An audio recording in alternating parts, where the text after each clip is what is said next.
Oke, materi selanjutnya adalah gangguan Tourette. Gangguan Tourette ini merupakan gangguan yang kompleks karena biasanya menunjukkan gejala episodik yang membaik dan memburuk. Seringkali didahului oleh sensori motorik premonitor sebelum serangan itu terjadi dan menunjukkan pelemahan gejala spontan pada masa dewasa pada sebagian besar penderitanya. Gangguan Tourette ini adalah gangguan neurologis yang ditandai dengan adanya gerakan dan ucapan berulang yang tidak dapat dikendalikan atau bisa disebut dengan tics. Tics ini dapat berupa gerakan sederhana seperti berkedip dan menjentikan kepala atau gerakan kompleks seperti melempar benda atau mengumpat. Tics ini juga dapat berupa suara seperti berteriak atau membuat suara aneh. Gangguan Tourette ini banyak terjadi pada masa kanak-kanak, kemudian mencapai pada puncaknya di masa sekolah, dan akan secara bertahap mulai berkurang seiring pertumbuhan atau bertambahnya usia. Gejala Tourette ini biasanya mulai muncul pada usia 2-15 tahun. Dan gangguan ini juga banyak terjadi karena genetik. Yang selanjutnya adalah basic saraf dari gangguan Tourette. Karena gangguan Tourette ini adalah gangguan yang terdefinisi dengan baik, dengan gejala yang dapat diamati dengan jelas, basic sarafnya lebih mudah dipelajari daripada gangguan lain. Sebagian besar penelitian tentang patologi otak yang terkait dengan gangguan Tourette berfokus pada striatum atau caudat putamen. Pasien dengan gangguan ini itu cenderung memiliki volume striatal yang lebih kecil, dan ketika mereka menekan tics mereka, aktivitas fMRI dijalin kembali di konteks prefrontal dan inti berekor. Keputusan untuk menekan tics ini berasal dari konteks prefrontal yang memulai penindasan dengan bekerja pada inti berekor. Ada juga bukti sinyal dopanergik dan GABAergik yang disfungsional dalam sirkuit otak kortal striatal pada gangguan Tourette. Temuan ini menjadi perhatian khusus karena sirkuit otak tersebut terlibat dalam pembelajaran motorik, termasuk pembentukan kebiasaan. Yang selanjutnya adalah pengobatan gangguan Tourette. Pengobatan gangguan Tourette ini bisa dimulai dengan berfokus pada aspek-aspek lain dari gangguan ini. Pertama, pasien, keluarga, anggota keluarga, teman, dan guru dididik tentang sifat dari sindrom ini. Yang kedua, terapi yang berfokus pada masalah emosional tambahan, misalnya terapi kecemasan dan depresi. Setelah 2 langkah pertama ini dilakukan, perhatian beralih ke pengobatan tics. Tics pada gangguan Tourette ini biasanya diobati dengan antipsikotik. Antipsikotik dapat mengurangi tics sekitar 70%, tetapi pasien atau pengasuhnya sering menolaknya karena efek samping yang merugikan. Misalnya itu penambahan berat badan, kelelahan, mulut kering. Keberhasilan antipsikotik dalam memblokir tics Tourette konsisten dengan hipotesis bahwa gangguan ini terkait dengan perubahan dalam sirkuit kortikal striatal thalamik kortikal, karena sirkuit tersebut sangat bergantung pada penyisalan dopaminergic. Yang selanjutnya adalah uji klinis pengembangan obat psikoterapi baru. Materi ini itu berfokus pada penemuan obat awal dan perannya dalam pengembangan teori gangguan kejiwaan. Pada tahun-tahun awal pengembangan obat psikoterapi sebagian besar merupakan proses yang tidak berhasil. Obat-obat baru pada populasi pasien dengan sedikit pembenaran kemudian dengan cepat dipasarkan ke publik yang tidak menaruh curiga. Seringkali sebelum ditemukan bahwa obat tersebut berbahaya atau tidak efektif. Banyak hal yang telah berubah pengujian obat eksperimental pada manusia dan pelepasannya untuk diuji sekarang diatur secara ketat oleh lembaga pemerintah.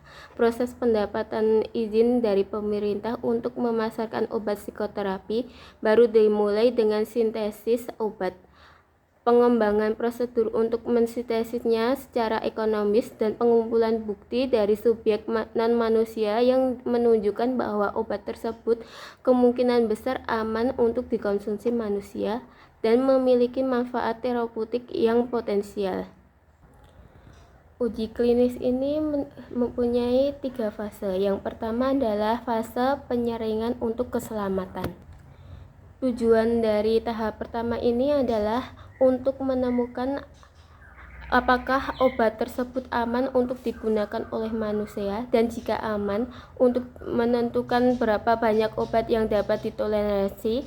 Pemberian obat pada manusia untuk pertama kalinya selalu merupakan proses beresiko, karena tidak ada cara untuk mengetahui dengan pasti bagaimana mereka akan merespons. Fase kedua yaitu menetapkan protokol pengujian.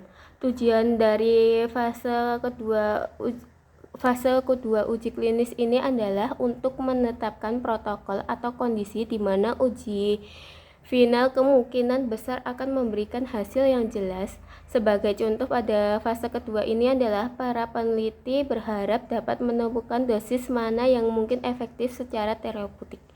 Seberapa sering dosis tersebut harus diberikan, berapa lama dosis tersebut harus diberikan untuk mendapatkan efek terapeutik, terus manfaat apa yang mungkin terjadi dan pasien mana yang mungkin dapat terbantu. Fase ketiga yaitu pengujian akhir. Fase 3 dari uji klinis ini biasanya merupakan studi kontrol placebo tersamar pada sejumlah besar, seringkali ribuan pasien yang menderita gangguan target.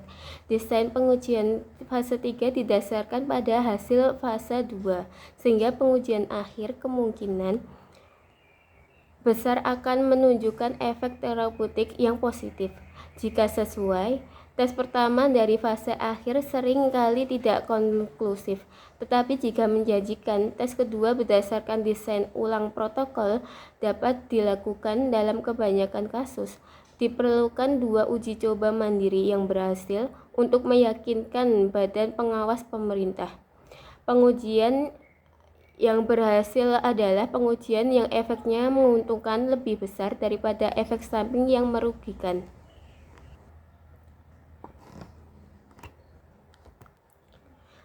Yang pertama adalah persyaratan untuk desain double blind dan kontrol placebo. Pada sebagian besar uji klinis, pasien yang ditugaskan di kelompok obat secara acak dan tidak mengetahui dengan pasti pengobatan mana yang mereka terima. Dengan demikian, beberapa pasien yang satu-satunya harapan untuk sembuh mungkin adalah pengobatan eksperimental terbaru, tanpa menyadarinya akan menerima placebo. Yang kedua adalah kebutuhan akan placebo aktif. Konvensionalnya, kebijaksanaannya adalah bahwa prosedur kontrol placebo tersemat pada adalah prosedur kontrol yang sempurna untuk menetapkan efektivitas obat baru, tetapi sebenarnya tidak. Berikut ini adalah obat baru, cara untuk berpikir tentang prosedur kontrol placebo tersamar ganda pada dosis terapeutik. Banyak obat memiliki efek samping yang jelas bagi orang yang mengonsumsinya. Yang ketiga adalah lamanya waktu yang dibutuhkan.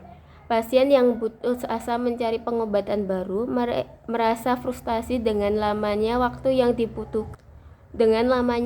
dibutuhkan untuk uji klinis. Oleh karena itu, para peneliti, perusahaan obat, dan lembaga pemerintah berusaha untuk mempercepat proses evaluasi tanpa mengorbankan kualitas prosedur yang dirancang.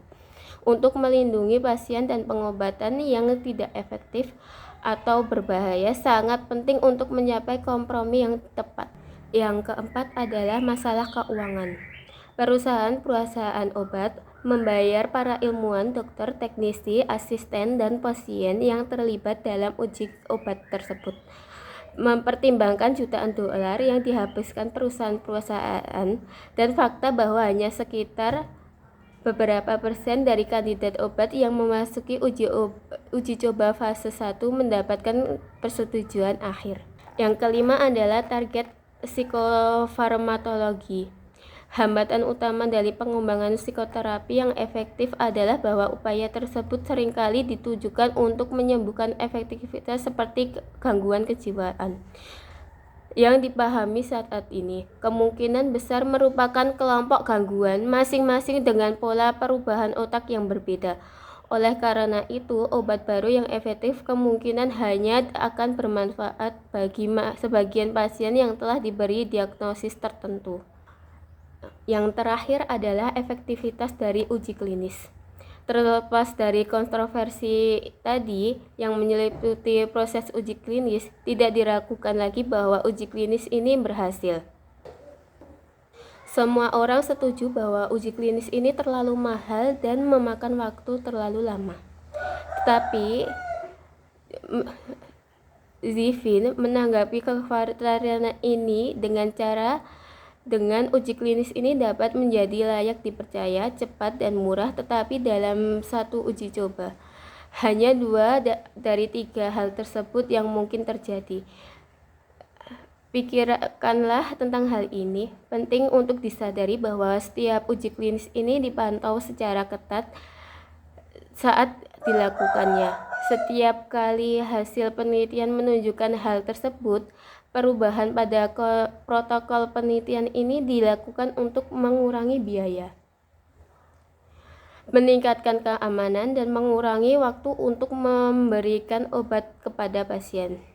Sekian presentasi dari kami. Terima kasih. Wassalamualaikum warahmatullahi wabarakatuh.